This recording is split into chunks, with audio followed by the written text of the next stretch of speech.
So we're here with Bugs, Charles.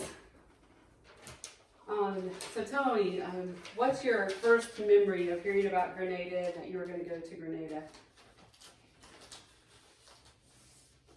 I remember Dad coming back from a trip to Grenada and saying that he was gonna try to get the church to buy some land and start a school. And the church wouldn't go with it, so he started raising funds himself. And had money started coming in from different people, and we all rushed to the mailbox every day to see how much money came in, or if any money came in, and to buy that land. That's my first recollection. So the trip, that was a big trip with a big family. Oh yeah.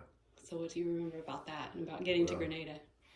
I remember staying in a room somewhere that was the first time for me, staying in a hotel room, and one of us kids got something on a chair, and Mom wiped on that chair forever trying to get the little stain off of it.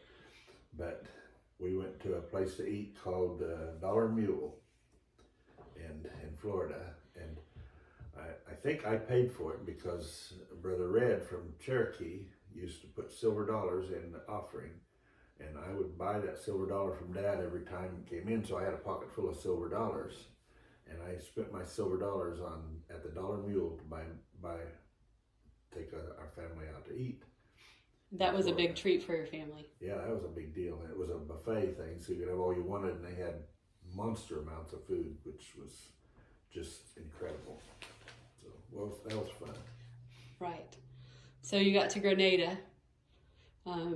What do you remember about getting to Grenada? It was scary.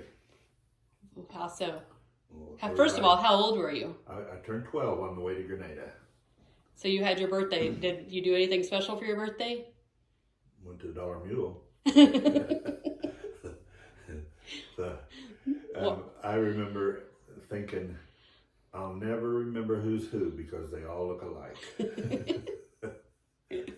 Everybody was dark skinned. Yes. And I did not want to participate in anything. And I know they talked about having Sunday school and all that stuff. The first thing I remember where we actually had Sunday school, I took a trombone down there for some unknown reason, and Dad forced me crying to go get my trombone and play for these poor kids that were staring at me with big eyes, and I couldn't play the trombone very well. I was a poor trombone player, but my mom could play way better than me, but I had to go home and get my trombone, come over and play a little something, and I swore if I never played the trombone again, it would be the happiest day of my life. I don't think I ever played it again, never. That was the last time. So I was happy to be rid of that thing. I probably played so bad they didn't want to hear me again. But it was scary because everybody was curious because he was just a family of white people, and everybody was wide-eyed and laughing and giggling, and I thought, what in the world are we doing down here? So what did an average day look like for you? Who were your friends that you hung out with, and what kind of things did you all do? I played sports. I played cricket, soccer, marbles, anything that was competitive I played. But played lots and lots of marbles and lots of, I played cricket for the school. I probably kind of organized the team. We played a couple other schools. I played for a little town, Florida. I played for their team for a while. We played other little communities, and I just love to play sports, but I didn't do much at the sea. I didn't go to the sea with the guys. I just played sports. So that was my big thing. I had, in school, my friends were Liam Periog and Raw Cruikshank. Liam ended up marrying Grace Ferreira, which is Joan and Lillian's sister. Oh yeah.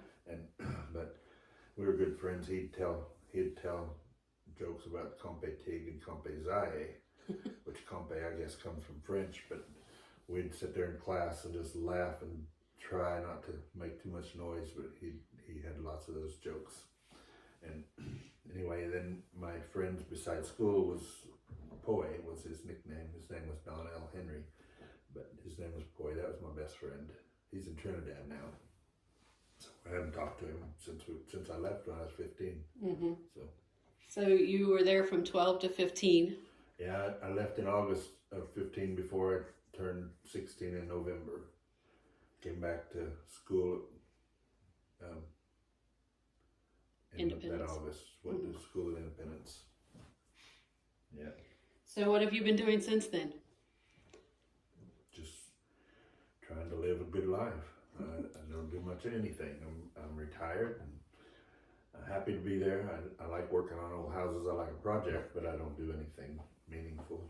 So your working life, you were in construction. Yeah, You did a all wide my life. variety of construction, Yeah. stone work, and worked on big buildings in California. Yeah, I did high rise work. I did bricklaying and did foundations.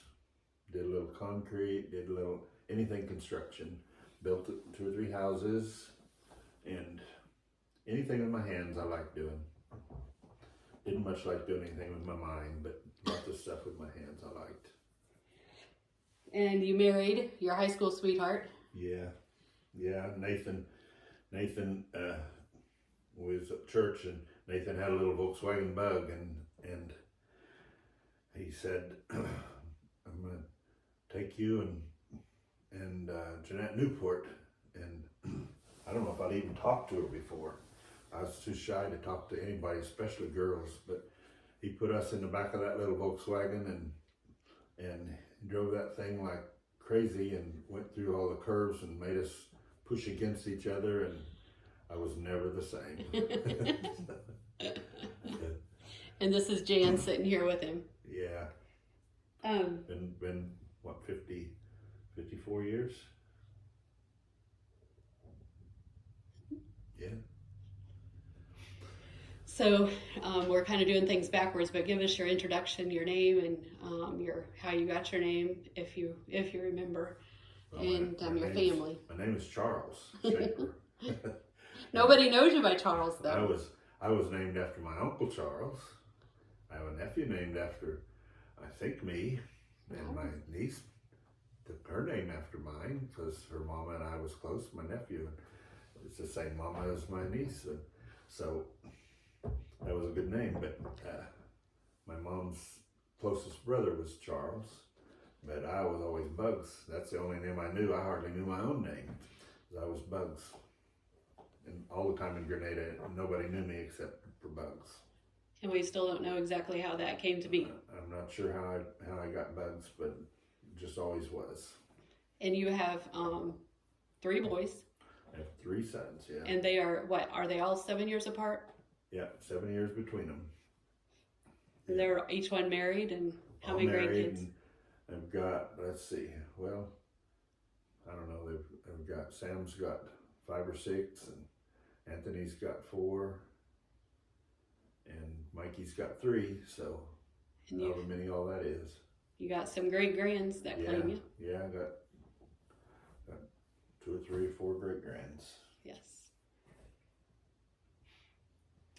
So is there anything you want to tell our Grenadian friends before we sign off? Well, I loved Grenada. I loved my time there. I think I could have lived the rest of my life there real easy. I liked it. It was not a burden for me. Everything fell right in place. I was at the right age to go to school. I was the right age to play sports. I loved their sports. I liked cricket and soccer better than I liked baseball and basketball. It was just my favorite things to do. So I could have spent my life there easy. Well, thank you.